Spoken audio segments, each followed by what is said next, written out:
Assalamualaikum warahmatullahi wabarakatuh. Sahabat cinta Islam Channel. Surga dan neraka menjadi hunian terakhir dari perjalanan hidup manusia. Sebelum menuju ke sana, semua anak Adam terlebih dahulu melalui beragam proses ujian semasa hidup di dunia. Orang-orang yang berhasil melewati cobaan itu akan masuk ke dalam surga. Namun bagi mereka yang memiliki kehidupan dunia, maka kelak di akhirat akan terlempar ke dalam neraka. Masuk ke dalam surga tentu menjadi tempat yang diinginkan oleh setiap orang. Bagi umat muslim, tempat ini hanya bisa diraih dengan mengerjakan amal yang sudah diperintahkan oleh Allah dan Rasul-Nya yang termaktub dalam Al-Quran dan hadis. Kenikmatan di surga nantinya juga tergantung dengan amal apa yang dikerjakan selama hidup di dunia. Seperti sholat sunnah berikut ini, Rasulullah SAW menyampaikan, barang siapa yang rutin untuk mengerjakannya, sesungguhnya ia telah membangun rumah untuknya di surga. Lantas, sholat sunnah apakah yang bisa membangun rumah di surga itu? Mau tahu jawabannya? Simak ulasannya dengan menonton video ini hingga akhir.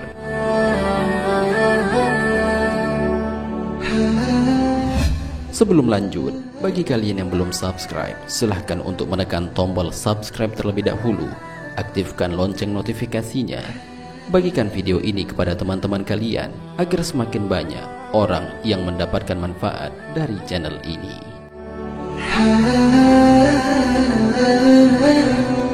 Sahabat cinta Islam Channel, sholat sunnah yang dengannya dapat membangunkan rumah di surga adalah sholat sunnah rawatib.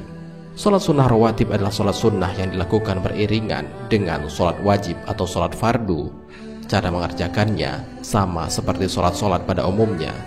Ada 12 rakaat sholat sunnah yang jika dilakukan dengan istiqomah memiliki keutamaan dapat membangunkan sebuah rumah di surga. Hal ini sebagaimana Rasulullah SAW bersabda. Dari Aisyah radhiyallahu anha, beliau berkata, Nabi SAW bersabda, barang siapa rutin mengerjakan sholat sunnah 12 rakaat, maka Allah Ta'ala akan membuatkan rumah baginya di surga, yaitu 4 rakaat sebelum zuhur, 2 rakaat sesudah zuhur, 2 rakaat sesudah maghrib, 2 rakaat sesudah isya, dan 2 rakaat sebelum subuh. Hadis riwayat Tirmizi.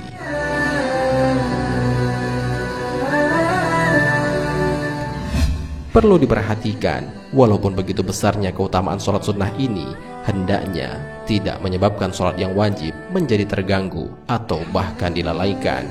Karena sesungguhnya sholat ini hanyalah sholat sunnah yang disunahkan untuk dilakukan.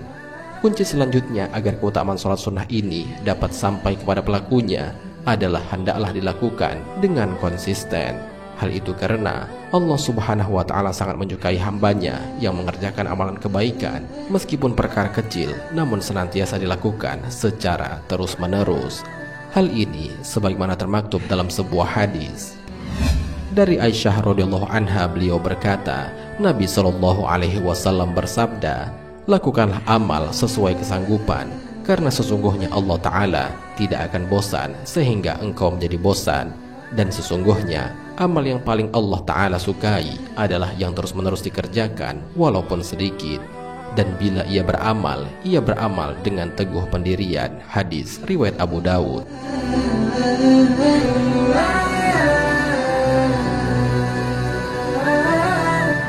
Selain dengan mengerjakan sholat sunnah 12 rakaat ini yang dapat membangunkan rumah di surga, ternyata masih ada beberapa amalan lainnya yang jika dilakukan juga akan mendapatkan ganjaran dibangunkan rumah di surga.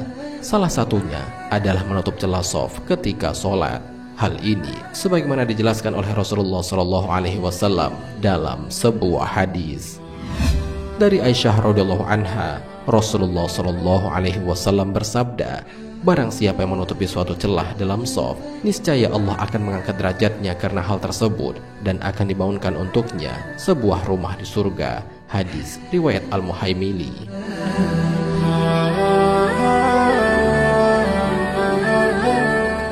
Hal ini menjadi penting bahwa rapat dan lurusnya shaf ketika sholat adalah menjadi suatu hal yang menyebabkan kesempurnaan sholat. Setiap celah yang terjadi sesungguhnya akan menjadi tempat bagi para setan untuk menggoda manusia sehingga sholatnya menjadi tidak khusyuk. Hal ini sebagaimana dijelaskan dalam sebuah hadis. Rapatkan shaf kalian, rapatkan barisan kalian, luruskan pundak dengan pundak. Demi Allah, zat yang jiwaku berada di tangannya, sesungguhnya aku melihat setan masuk di celah-celah shaf seperti anak kambing. Hadis riwayat Abu Daud dan Ibnu Hibban. Dalam riwayat lainnya dijelaskan dari Abu Hurairah radhiyallahu anhu, Rasulullah shallallahu alaihi wasallam bersabda, ketika azan dikumandangkan, setan menjauh sambil terkentut-kentut sehingga tidak mendengarkan azan. Setelah iqamah selesai, dia datang lagi. Ketika iqamah dikumandangkan, dia pergi. Setelah selesai iqamah, dia balik lagi, lalu membisikkan dalam hati orang yang sholat, ingat A, ingat B, mengingatkan sesuatu yang tidak terlintas dalam ingatan hingga dia lupa berapa jumlah rakaat yang dia kerjakan.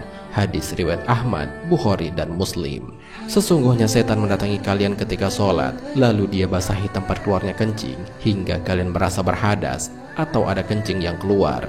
Dia juga datang dan menabok dubur kalian sehingga kalian merasa telah berhadas atau kentut. Karena itu, jangan kalian batalkan sholat sampai mencium bau kentut atau ada yang basah di celana. Hadis riwayat Ibnu Abi Syaibah.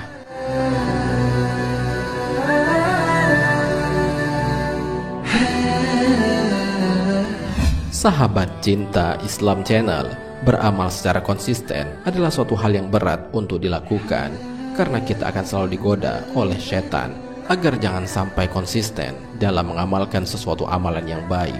Dengan mengetahui keutamaan sholat sunnah ini, semoga hal itu dapat menjadikan kita terpacu untuk selalu melakukannya walaupun dalam kondisi bagaimanapun. Amin ya rabbal alamin. Wallahu a'lam bishawab. Jika terdapat kesalahan dalam penyampaian ini, admin mohon maaf, dan itu merupakan kesalahan dari admin sendiri. Jika ada benarnya, itu adalah dari Allah subhanahu wa ta'ala. Semoga bermanfaat. Wassalamualaikum warahmatullahi wabarakatuh.